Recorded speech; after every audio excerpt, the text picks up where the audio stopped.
Why do you think the umpire has given the free hit for the batsman? Yes, the bowler has crossed the crease completely, which is considered as no ball. You all know the rules of cricket. Similarly, in football, the player should not touch the ball with his hand. In every game, we have some rules, and these rules help define the game and helps us distinguish one game from another. Do we have such rules in our society? Yes, like these games, a society also has constitutive rules that make it what it is and differentiate it from other kinds of societies.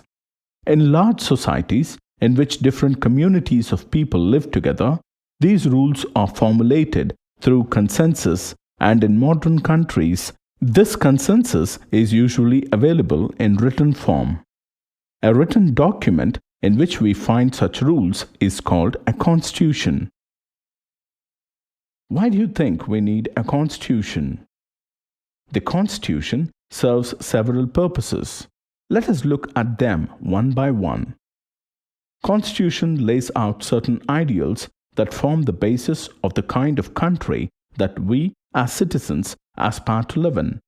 A constitution helps serve as a set of rules and principles that the entire population in a country can agree upon. Let us understand it with an example of our neighboring country, Nepal. The country of Nepal has witnessed several people's struggles for democracy.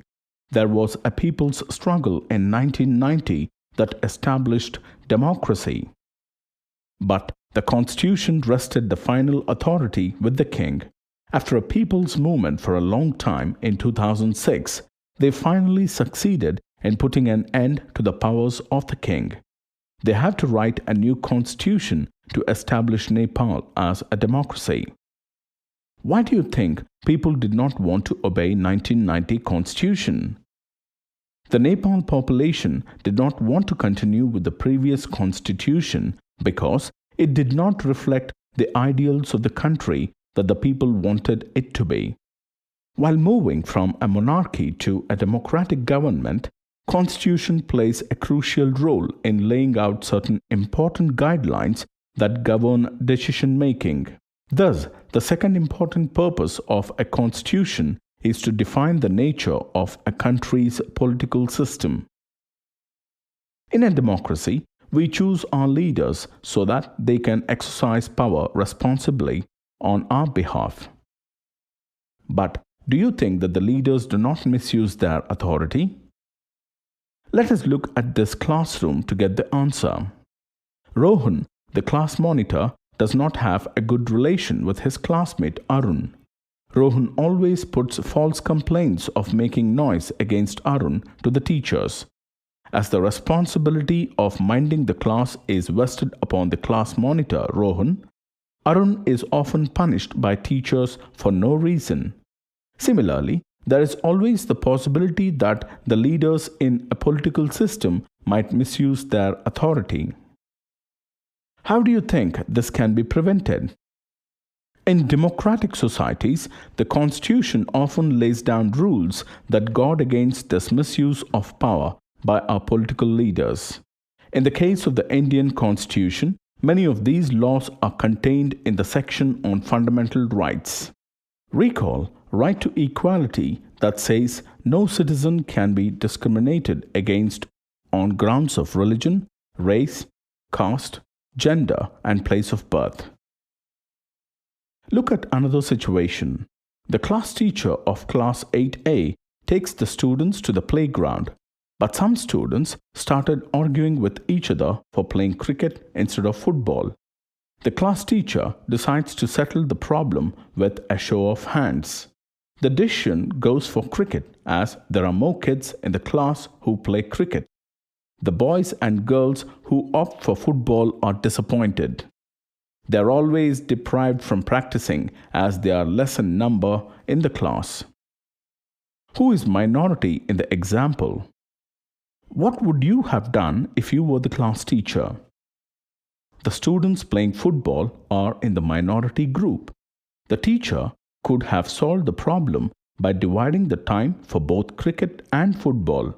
Such unhealthy situations can occur in democratic societies too, where a majority can continuously enforce decisions that exclude minorities and go against their interests. Every society is prone to this tyranny or domination of the majority. Hence, the Constitution usually contains rules that ensure that minorities are not excluded from anything that is routinely available to the majority. Look at another example. Today is Sunday. Everyone in Shobha's house is watching the cricket match except Shobha. She is studying for the test on Monday, but she is also tempted to watch the game. As she gets to hear some noise from the television, she comes out from her study room to know whether somebody is out or it is a six. Then, Shobha's parents make the decision to switch off the television. Why do you think Shobha's parents decide not to watch the match? Though all of them want to watch the match, Shobha's parents switch off the television so that their daughter does not get distracted from her studies. This is very usual in every family. Parents take decisions for the well-being of their children in wider context. Similarly, at a large scale, the Constitution protects us against certain decisions which a few people can take, but they could have an adverse effect on the larger principles that the country believes in. Thus, we need a constitution to save us from ourselves. A good constitution does not allow the whims of few people to change its basic structure. It does not allow for the easy overthrow of provisions that guarantee rights of citizens and protect their freedom.